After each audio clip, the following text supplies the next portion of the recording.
कैसे तुम्हें हम पाएं, कैसे तुम्हें हम पाएं।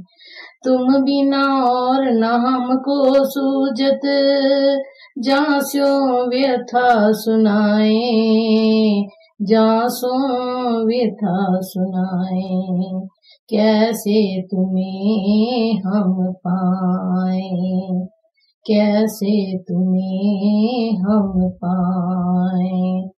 तू ही प्यारे हमको बता दे, किस विध तेरे मन भाए, किस विध तेरे मन भाए। कैसे तुम्हें हम पाएं, कैसे तुम्हें हम पाएं। सदमार्ग में पग नहीं दीना, सन्मुख कैसे आए, सन्मुख कैसे आए। कैसे तुम्हें हम पाएं, कैसे तुम्हें हम पाएं। कर्म किए सब औघट हमने, मुँह कैसे तोहे दिखावे, मुँह कैसे तोहे दिखाए। कैसे तुम्हें हम पाएं, कैसे तुम्हें हम पाएं। शहनशाहो आप दयालु, हमको आप निभाएं, हमको आप निभाएं। कैसे तुम्हें हम पाएं, कैसे तुम्हें हम पाएं। गुरु रूप प्यारी साध संगत जी, आपके श्री चरणों में कोटि कोटि प्रणाम है। परम पिता परमेश्वर की अपार दया मेहर से जब कोई सत्य स्वरूप हस्ती का हमारे जीवन में प्रवेश होता है, हमारा सोचने का नजरिया बदल जाता है। महापुरुष हमें परमेश्वर वाला जीवन अपनाने की हमेशा प्रेरणा करते हैं। हमारी दुविधाओं को महापुरुष अपनी प्रेरणा व सच्चे मार्गदर्शन से दूर करने का प्रयास करते हैं, पर हमारा मार्गदर्शन करते हैं। परम पूज्य परम संत कृपाल सिंह जी महाराज इस वीडियो में जिज्ञासु संगत के प्रश्नों के उत्तर दे रहे हैं। वीडियो शुरू करने से पूर्व गुरु प्यार का एक भजन प्रस्तुत है। आपसे बेनती है, हमारे चैनल को सब्सक्राइब करें, शेयर करें व लाइक करें। धन सतगुरु धन गुरु रूप प्यारी साध संगत जी। कृपाल के चरणों में आकर अब जन्म दोबारा क्या होगा। कृपाल के चरणों में आकर अब जन्म दोबारा क्या होगा। रहमत ये उनकी कहती है, रहमत ये उनकी कहती है, हर हाल में छुटकारा होगा। कृपाल के चरणों में आकर अब जन्म दोबारा क्या होगा। यहाँ काम अजीजी देती है, यहाँ काम अजीजी देती है। होता है गरूर का सर नीचा, यहाँ काम अजीजी देती है। होता है गरूर का सर नीचा, खुश किस्मत है वो दुनिया में, खुशकिस्मत है वो दुनिया में जो बंदों का बंदा होता है। कृपाल के चरणों में आकर अब जन्म दोबारा क्या होगा। मैं यूं तो तबस्सुम कुछ भी नहीं, मैं यूं तो तबस्सुम कुछ भी नहीं, रहमत का भरोसा है मुझको। मैं यूं तो तबस्सुम कुछ भी नहीं, रहमत का भरोसा है मुझको। जब उनकी नज़र हो जाएगी, जब उनकी नज़र हो जाएगी, ये कतरा भी दरिया होगा। कृपाल के चरणों में आकर अब जन्म दोबारा क्या होगा।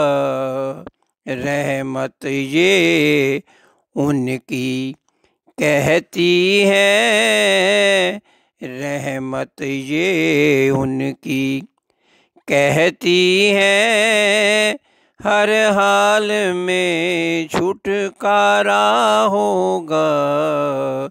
अब जन्म दोबारा क्या होगा।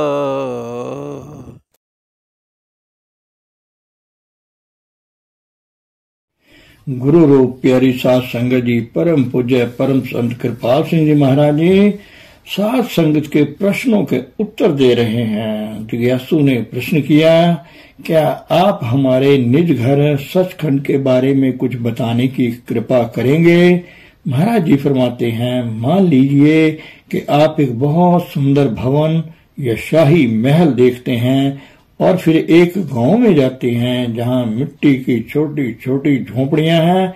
मात्र एक उदाहरण है, समझने के लिए आप थोड़ा समय सूक्ष्म जगत में रह लें, फिर कुछ क्षण कारण जगत में रहें। आपको थोड़ा अनुभव, प्रभु की थोड़ी झलक मिलेगी, परंतु सचखंड या सत्यनाम में जाकर प्रभु का पूर्ण साक्षात्कार होता है। उसके यथार्थ स्वरूप के दर्शन वही दिव्य मंडलों में जाकर होते हैं। इस त्रिगुणात्मक सृष्टि में स्थूल, सूक्ष्म और कारण ये तीन मंडल हैं। इन तीनों मंडलों के पार दिव्य अर्थात आध्यात्मिक मंडल शुरू होते हैं। सूक्ष्म और कारण मंडलों का वर्णन भी आप सही ढंग से नहीं कर सकते। उसके परे दिव्य मंडलों के बारे में आप समझ ही नहीं सकते कि वो क्या हैं, और ना ही हमारी इस भाषा में उनके बारे में समझाया या उन्हें बयान किया जा सकता है। जिज्ञासु ने प्रश्न किया,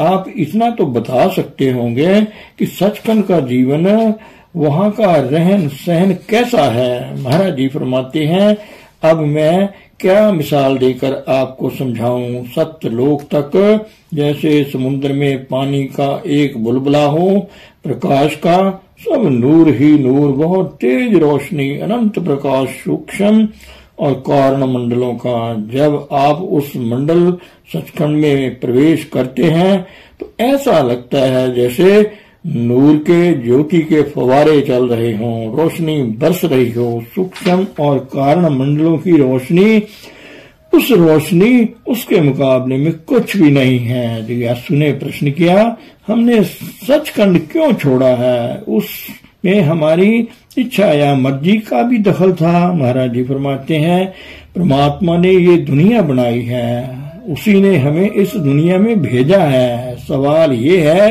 कि उसने हमें दुनिया में क्यों भेजा। मेरे ख्याल में उसी से, प्रभु से जाकर पूछना चाहिए कि उसने हमें यहाँ क्यों भेजा है। जिज्ञासु ने प्रश्न किया, मतलब ये है कि हम भजन सुमिरन करके पहले प्रभु तक पहुंचे। महाराज जी फरमाते हैं, उसके पास पहुंचोगे तभी पूछोगे ना, जब आप वहां पहुंचेंगे तो यह बुद्धि कहाँ होगी सवाल करने वाली। दूसरी बात यह है कि वहां जाकर आपको सब पता लग जाएगा कि प्रभु ने हमें इस दुनिया में क्यों भेजा है। सच पूछिए तो हम इस जिस्म में कैद हैं, हमारे घर में आग लगी हुई है, जलते हुए इस घर में से तो निकलो। फिर पूछना किसने आग लगाई, क्यों लगाई। पहले अपनी जान बचाओ, तन मन के इस पिंजरे से ऊपर जाओ, आप बहुत सारी बातें जान जाओगे। आपको ज्ञान हो जाएगा कि प्रभु की इच्छा से सृष्टि की रचना हुई है। रहा ये सवाल कि परमात्मा ने यह दुनिया क्यों बनाई है, आदमी बच्चे क्यों पैदा करता है, उसकी ऐसी इच्छा होती है। क्यों साहब, परमात्मा की भी ऐसी मर्जी थी, उसने दुनिया बना दी। प्रश्न हुआ, मेरे विचार में बच्चे हम इसलिए पैदा करते हैं ताकि काल की ये दुनिया आबाद रहे। महाराज जी फरमाते हैं, यह तो तुम्हारी इच्छा है, सवाल ये है कि परमात्मा ने हमें यहाँ क्यों भेजा है। कभी हम परमात्मा की गोद में थे, हमें नीचे इस दुनिया में भेज दिया गया। क्यों?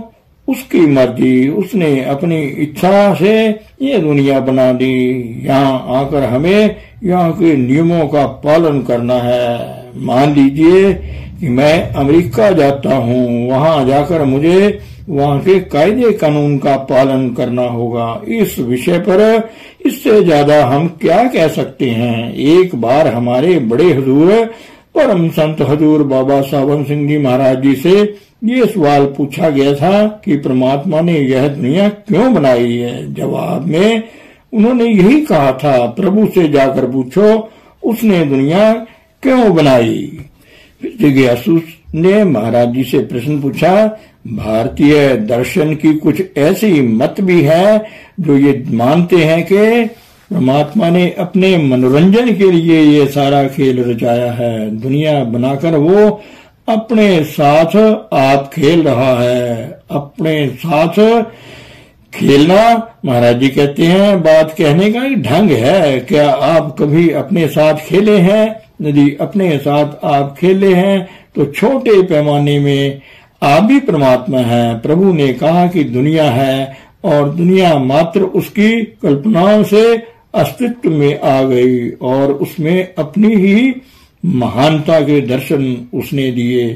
ये दुनिया है क्या? बुद्धि विचार से देखें तो यही पाएंगे कि प्रभु अकेला था और अकेलेपन से ऊब कर उसने वह थक गया और वो अपनी खुशी के लिए कोई रचना करना चाहता था, कुछ बताना चाहता था, परंतु उसने यह दुनिया क्यों बनाई, इस सवाल का जवाब कौन दे सकता है। उसने हमें दुनिया में क्यों भेजा, उसकी ऐसी ही मर्जी थी तो क्रिया हुई, और जहाँ क्रिया है वहाँ प्रतिक्रिया भी होगी। तो पहला कर्म परमात्मा का था कि जिसकी प्रतिक्रिया से हम नीचे दुनिया में भेज दिया गया। हमारा कोई दोष नहीं था, हमने कोई पाप नहीं किया था जिसकी हमें ये सजा मिली हो। अब इस दुनिया का यह कानून है कि जैसा बोओगे वैसा फल तुम काटोगे। हमने कौन सा बीज बोया था, क्या पाप किया था, हम तो प्रभु की गोद में थे, परंतु उसने हमें यहाँ इस दुनिया में भेज दिया। क्यों भेजा? उसकी मर्जी। ये मेरे शब्द नहीं, महापुरुषों ने आज तक आए सब ने यही बात कही है। मैं उन्हीं के वचनों को दोहरा रहा हूँ। अब तो हम जैसा कर्म करते हैं वैसा ही फल भोगते हैं, लेकिन दुनिया से आने से पहले हमने कौन सा ऐसा कर्म किया था। जिज्ञासु ने प्रश्न किया, क्या आप उम्मीद दिलाते हैं कि हमें सूक्ष्म मंडल या कारण मंडल के शिखर पर पहुंचकर इस सवाल का जवाब मिल जाएगा? क्या वहां इस बात का जवाब मिल सकता है? महाराज जी फरमाते हैं, वहां से भी ऊपर जाना होगा, वहां भी ये सवाल हल नहीं होगा। मात्र जन्म जन्मांतरा के कर्म फल का ज्ञान वहां होगा। फिर प्रश्न किया जिज्ञासु ने, क्या सचखंड में इस बात का जवाब मिल सकता है? महाराज जी फरमाते हैं, सचखंड में नहीं, कारण मंडल में आपको यह मालूम हो जाएगा कि किस कारण से आपको ये जन्म मिला है और इससे पहले जन्म जो मिले हैं उनका क्या कारण है। कर्म और कर्म फल के बारे में आपको पता चल जाएगा। लेकिन ये सवाल कि हमें दुनिया में क्यों भेजा गया है, परमात्मा ही दे सकता है, क्योंकि उसी ने हमें यहाँ भेजा है। उसने हमें इतनी ऊंची जगह से नीचे धकेल दिया जब तक हमने कोई पाप नहीं किया था। महाराज जी से प्रश्न किया, ओल्ड टेस्टामेंट अर्थात बाइबल के पुरातन संस्करण में आदम और हवा आदि मानव और उसकी संगनी के बारे में जो कथा आती है उसके बारे में हम क्या समझे, उसे किस रूप में लेना चाहिए। महाराज जी फरमाते हैं, बाइबल के उत्पत्ति ग्रंथ में आदम और हवा अर्थात आदि पुरुष और आदि नारी ने केवल अपने नाम लिखे थे, ऐसी कथा आती है। लेकिन यह दुनिया कैसे अस्तित्व में आई? फल पहले था या बीज? अंडा पहले था या मुर्गी? कोई जवाब नहीं मिलता इसका। यह सारी चीज भ्रम है, माया है, यह सब प्रतिक्रिया मात्र है। आदम हवा और दुनिया का ये पसारा, एक मर्द एक औरत, यह भी कहा जाता है कि पहले आदम पैदा हुआ और फिर हुआ, इसके बाद उसने कुछ ऐसा काम किया, उसने किसी ऐसे पेड़ का फल खाया जिसकी मनाही की गई थी। परिणाम स्वरूप प्रभु धरती पर आए और उन्होंने आदम से हवा को पैदा किया, परंतु उससे पहले क्या था? यदि आपको ये सब मालूम भी हो जाए तो आपको उससे क्या लाभ होगा? इस समय हमारी स्थिति ये है कि हमारे घर में आग लगी हुई है, आग से बचने के लिए पहले घर से बाहर निकलो। महाराज जी से प्रश्न किया, हम सभी इस घर से निकलने की कोशिश कर रहे हैं, परंतु हमारे पांव कीचड़ में फंसे पड़े हैं। महाराज जी ने फरमाया, सच पूछते हो, हम खुद ही कीचड़ से निकलना नहीं चाहते। जो निकलना चाहते हैं वो बदल रहे हैं, अपने जीवन में परिवर्तन ला रहे हैं। प्रश्न किया, आपका मतलब है ज्यादातर लोग निकलने की कोशिश ही नहीं कर रहे? महाराज जी ने फरमाया, नहीं, मेरे कहने का मतलब ये है कि लोग ये सब कुछ छोड़ना नहीं चाहते। यह सुंदर शरीर और इस शरीर करके जो संबंध बने हैं, जिन चीजों से मोह लगा पड़ा है, दोस्त रिश्तेदार मकान जायदादें, अपने मंदिर पूजा स्थान मोटर अन्य दूसरे सामान, कौन ये सब छोड़ना चाहता है? जिज्ञासु ने प्रश्न किया, जो लोग ये सब छोड़ने की कोशिश कर रहे हैं उनके लिए तो पूरी संभावना होगी कि वो इन चीजों को छोड़ने में सफल हो जाएंगे। आपने बल से नहीं, गुरु कृपा से। महाराज जी ने फरमाया, अरे भाई, जिनको नामदान मिला है उनमें भी विरले ऐसे हैं जो जाने के लिए तैयार हैं।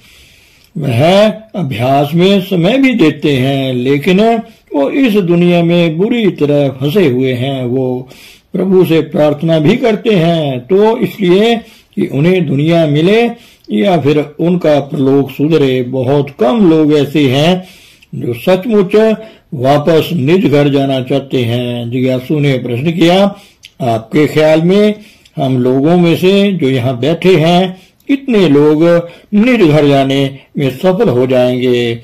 महाराज जी ने फरमाया, नाम का बीज जो आपके अंतर में डाला गया है वो कभी नाश होने वाला नहीं है, वो अवश्य फलीभूत होगा। फिर प्रश्न हुआ, मैं ये पूछना चाहता हूँ कि हम में से कितने प्रतिशत लोग इस साल वापस निज घर निज धाम पहुंच जाएंगे? महाराज जी ने फरमाया, यह मालूम करके आपको क्या फायदा होगा? फिर प्रश्न किया, मैं अभी अभी आपका एक लेख पढ़ रहा था जिसमें आपने कहा है कि आपस वापस निज घर पहुंचने में 3 या 4 जन्म तक कोशिश करनी पड़ती है। महाराज जी ने फरमाया, मैंने कभी ऐसी बात नहीं लिखी।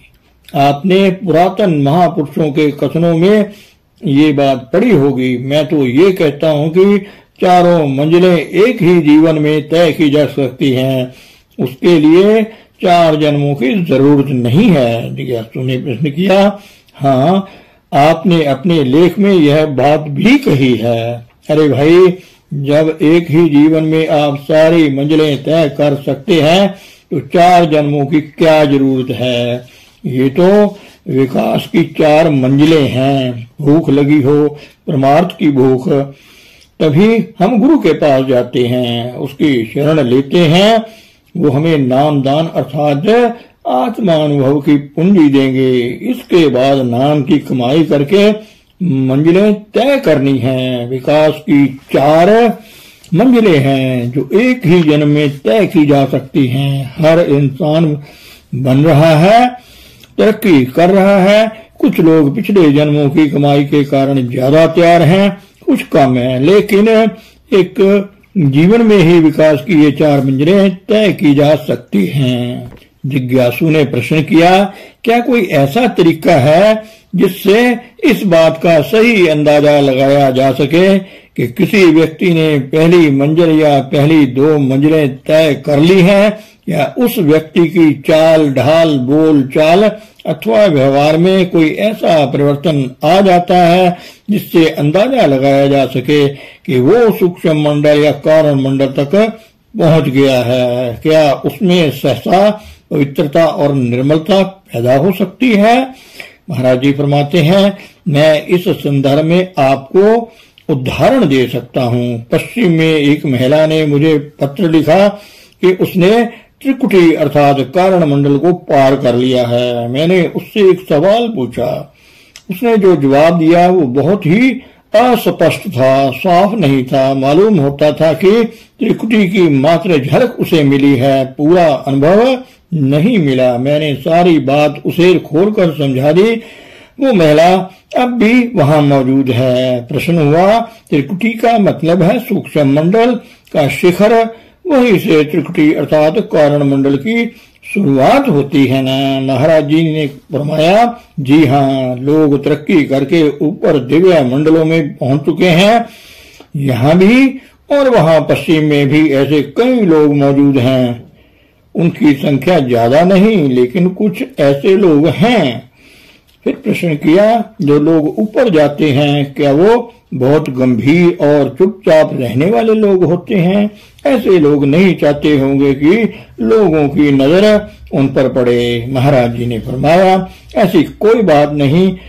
उनको जिस्म मिला है और जिस्म हरि मंदिर है, और उन लोगों को इस बात का व्यक्तिगत अनुभव मिल चुका है कि यह शरीर ही सच्चा हरि मंदिर है। वो दम दम परमात्मा का शुक्राना करते हैं कि उन्हें प्रभु कृपा से इसी जन्म में इस शरीर में हरि मंदिर में प्रवेश करने और प्रभु को पाने का सौभाग्य प्राप्त हुआ है। वो प्रभु आश्रित होकर परमात्मा के हवाले होकर अपना जीवन व्यतीत करते हैं। जिज्ञासु ने प्रश्न किया, मैं ये जानना चाहता हूँ कि क्या ऐसे पहुंचे हुए लोगों के व्यक्तित्व में कुछ ऐसे चिन्ह भी उभर आते हैं, कुछ ऐसी बात पैदा हो जाती है जिससे हम पहचान सकें कि यह आदमी पहुंचा हुआ है। महाराज जी फरमाते हैं, सबसे बड़ी बात यह है कि उसके दिल में सबके लिए प्यार होगा। ये सबसे बड़ी निशानी है। प्यार देना जानना है, लेना नहीं। प्रेम, सेवा और त्याग करना जानता है, क्योंकि वो प्रभु से प्यार करता है। इसलिए वो सब प्राणी मात्र से प्यार करेगा, क्योंकि परमात्मा सबके अंतर में निवास करता है। वह पशु पक्षी में, जमीन पर रेंगने वाले कीड़ों में, सांपों में प्यार करता है, क्योंकि प्रभु के इस विशाल परिवार में वो उसके छोटे भाई हैं। उसके हृदय में हर वक्त यही प्रार्थना उठती है, नानक नाम चढ़जी कला तेरे पाने सर्वत का भला। धन सतगुरु, धन गुरु रूप प्यारी सात संगत जी।